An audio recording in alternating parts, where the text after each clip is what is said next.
Hey y'all, it's Rick here with Uncommon Communion, coming to you after a very long day, but a very good day too.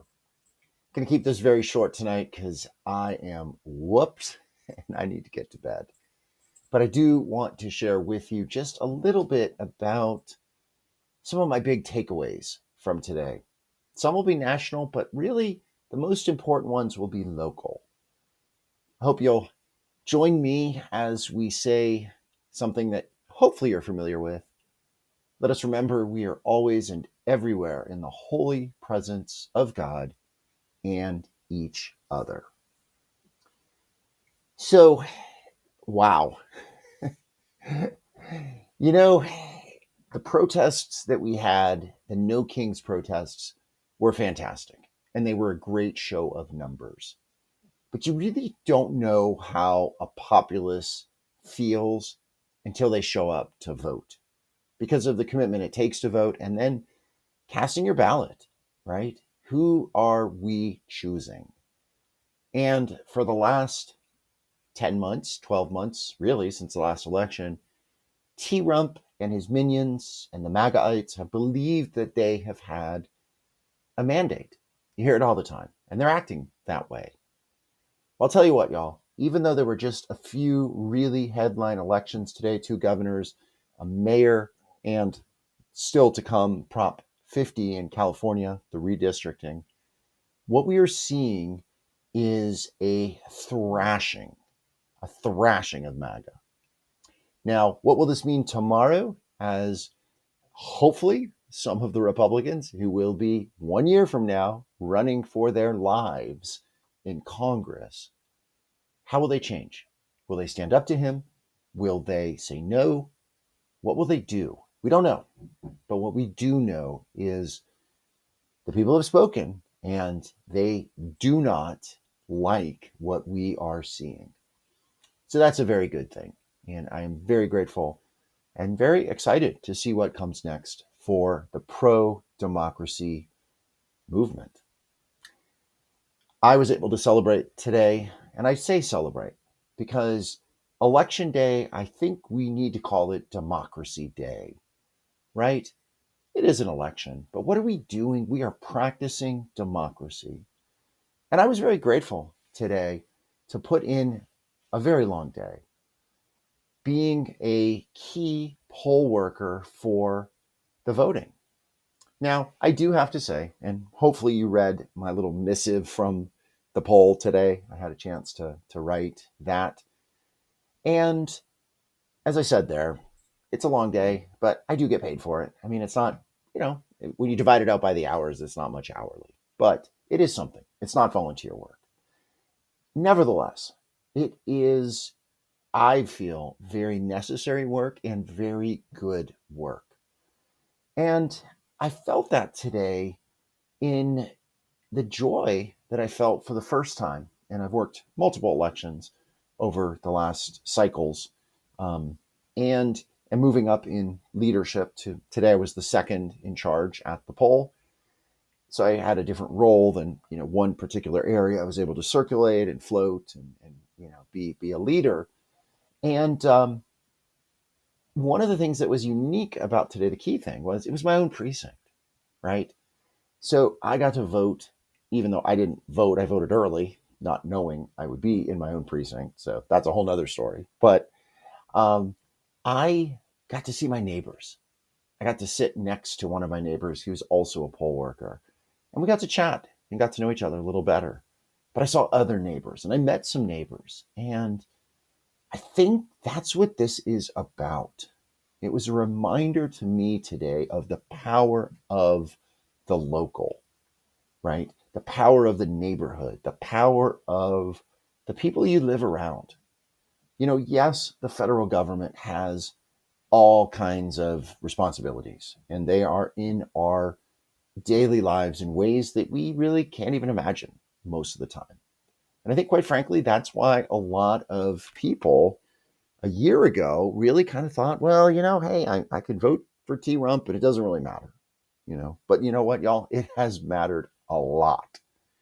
And I hope those people are realizing that next time we have a national election, which will be a year, less than a year, 363 days from now, the midterms, right? And those are going to be super, super important. And we'll have a lot of time to talk about that.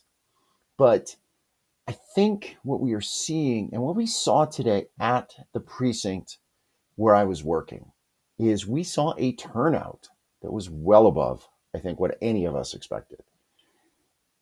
530 votes were cast. I think there's like 1,200 registered voters. That's a pretty good percentage. Not quite 50%, but not too far off of 50%. That's good, especially for an election that, was not a midterm, right? I think what drove people in my precinct, in the people that I saw, those 530 people, many of them was because of something very local, which was a school tax. This time last year for the presidential election, when turnout is super high and all kinds of voters came out, and we know quite a few voters voted for T-Rump, right? A levy for the school district. And again, in Ohio, the way districts are funded is a whole crazy thing. Basically, districts have to go to the voters, hat in hand, begging bowl in place, and say, please help us, help the children, right? And it shouldn't be that way. It just shouldn't be that way. School is too important to everything, everyone, to make it that way. But nevertheless, here we are. And the levy last year failed by a pretty substantial margin. Today, the district regrouped in the last year. They did something a little bit different. They couldn't have a levy because of some kind of you can only do it so often.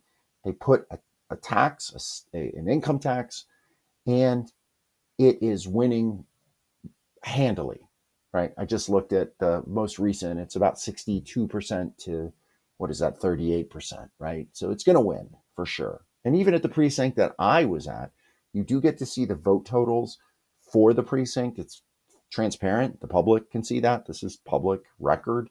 It literally is printed out and hung on a window. So facing outward, so you can come to this church tomorrow and look and see. You can't see who voted for what, but you can see the numbers. And by about a margin of 3-1, the precinct voted in favor of funding the schools. And again, I think people realized that this matters. The vote that you make at a local level for the schools, for the school board, for the city council, for the tax assessor, all those people that were on the ballot today, that makes a difference. That makes a huge difference.